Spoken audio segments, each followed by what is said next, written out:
Welcome to flavours of நெல்லை. இன்றைக்கி நம்ம கிச்சனில் ரொம்பவே டேஸ்டான விரால் மீன் குழம்பு எப்படி செய்கிறதுன்னு பார்க்கலாம். கொஞ்சமாக முருங்கைக்காய் எடுத்திருக்கேன். மீன் குழம்புல முருங்கைக்காய் போட்டால் ரொம்பவே டேஸ்ட்டாக இருக்கும். அதே மாதிரி 2-3 பச்சை மிளகாய் எடுத்து நல்லா ஸ்லிட் பண்ணி வச்சுக்கோங்க. இது ஒரு நல்ல ஃப்ளேவர் கொடுக்கும். கொஞ்சமாக கருவேப்பிலை, மாங்காய் போட்டு தான் இன்றைக்கி மீன் குழம்பு செய்ய போகிறோம். அதுக்காக 2-3 பீஸ் மாங்காய் எடுத்து வச்சுருக்கேன். ஒரே ஒரு தக்காளி போதும். ஏன்னா மாங்காய் புளியெல்லாம் சேர்க்கறதுனால ஒரு தக்காளி போதும். அடுத்ததாக கொஞ்சமாக சின்ன வெங்காயம் கட் பண்ணி வச்சுருக்கேன். தேங்காய் துருவல் 1/2 கப் எடுத்துக்கோங்க. இதை நல்லா மையாக அரைச்சிட்டு கடைசியாக மீன் குழம்புல சேர்த்துக்கலாம். தேங்காய் அரைச்சி சேர்க்குறதா இருந்தாலும் சேர்க்கலாம், இல்லைன்னா அதுக்கு பதிலாக தேங்காய் பால் கூட சேர்த்துக்கலாம். திக்கான தேங்காய் பாலாக எடுத்துக்கோங்க. புளியை நல்லா கரைச்சி எடுத்து வச்சுக்கோங்க. இதில் மாங்காய் தக்காளி எல்லாம் நம்ம சேர்க்குறோம், அதனால் புளி கொஞ்சம் பார்த்தே சேர்த்துக்கோங்க. ரொம்ப புளிப்பு சேர்க்க வேண்டாம். அடுத்ததாக உப்பு, நல்லெண்ணெய். மீன் குழம்புக்கு நல்லெண்ணெய் தான் ரொம்ப நல்லாயிருக்கும்.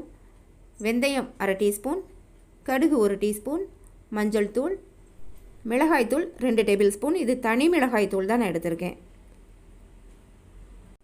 அடுத்ததாக மல்லித்தூள், அதாவது தனியாத்தூள் 3 அல்லது 4 டேபிள் ஸ்பூன். இதுதான் விரால் மீன், ஆற்று மீன். இதில் முள் ரொம்பவே கம்மியாக இருக்கும். இந்த மீன் ரொம்ப சாஃப்டாக அவ்வளோ டேஸ்ட்டாக இருக்கும். ஆற்று மீன் குளத்து மீன்லாம் வாங்கும்போது முக்கியமாக கவனிக்க வேண்டியது உயிரோடு இருக்கிற மீனாக தான் பார்த்து வாங்கணும். மீனை நல்லா சுத்தம் பண்ணினதுக்கப்புறமா அதில் கொஞ்சமாக உப்பு மஞ்சத்தூள் போட்டு கலந்து வச்சுருக்கேன். மண்சட்டி நல்லா சூடானதும் அதில் 2 டேபிள் ஸ்பூன் அளவுக்கு நல்லெண்ணெய் சேர்த்துக்கலாம். மீன் குழம்புக்கு நல்லெண்ணெய் சேர்த்தா தான் டேஸ்ட்டு ரொம்ப நல்லாயிருக்கும். எண்ணெய் சூடானதும் அதில் கடுகு சேர்த்துக்கலாம். கடுகு நல்லா வெடித்ததும் அதில் வெந்தயம் சேர்த்துக்கலாம். வெந்தயம் நல்லா பொரிஞ்சதும் அதில் கட் பண்ணி வச்சுருக்கிற பச்சை மிளகாய் சேர்த்துக்கலாம். பச்சை மிளகாய் சேர்க்கறதுனால நல்ல ஒரு ஃப்ளேவர் கிடைக்கும். அடுத்ததாக கட் பண்ணி வச்சுருக்கிற வெங்காயம் சேர்த்துக்கலாம். சின்ன வெங்காயம் சேர்த்ததும் கொஞ்சமாக வதக்கி எடுத்துக்கலாம். ப்ரௌன் கலர்லாம் ஆகக்கூடாது, கொஞ்சம் டிரான்ஸ்பரண்ட்டாக வர்ற வரைக்கும் நம்ம இதை வதக்கி எடுத்துக்கலாம்.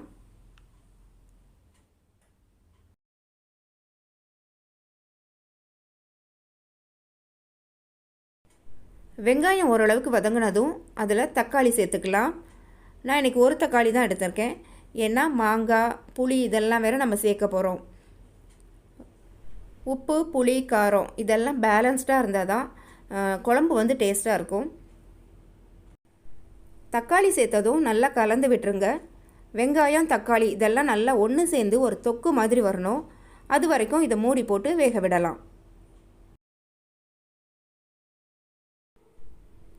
வெங்காயம் தக்காளி சேர்த்து நல்லா வதக்கினதுக்கப்புறமா அடுத்து ஒன்று ஒன்றா நம்ம சேர்த்துற வேண்டியதுதான். கொஞ்சமாக கருவேப்பிலை, அடுத்ததாக மஞ்சள் தூள்,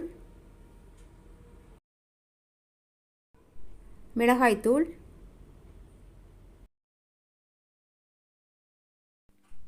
அடுத்ததாக மல்லித்தூள். மிளகாய்த்தூள் எவ்வளோ எடுக்கிறோமோ அதுக்கு டபுளாக மல்லித்தூள் எடுத்துக்கோங்க. அப்போ தான் காரம் கரெக்டாக இருக்கும், குழம்போட திக்னஸும் நம்மளுக்கு கரெக்டாக இருக்கும்.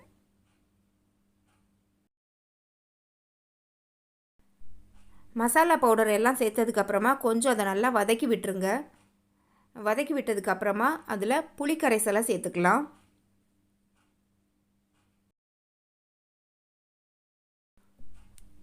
புளி கரைசல் திக்காக தான் நம்ம கரைச்சி விட்டுருக்கோம். அதனால இப்போ பாருங்கள் செமி கிரேவியாக தான் இருக்குது. இப்போ எந்த அளவுக்கு உங்களுக்கு குழம்பு தேவையோ அந்த அளவுக்கு கொஞ்சமாக தண்ணீர் சேர்த்துக்கலாம். இப்போது இதில் நம்ம முருங்கைக்காய் மாங்காய் இதெல்லாம் சேர்த்துக்கலாம். இந்த மீன் குழம்புல போட்ட முருங்கைக்காயும் மாங்காயும் அவ்வளோ டேஸ்ட்டாக இருக்கும். ஆற்று மீனில் பொதுவாகவே நம்ம மாங்காய் சேர்த்து செஞ்சோம் அப்படின்னா ரொம்ப டேஸ்ட்டாக இருக்கும்.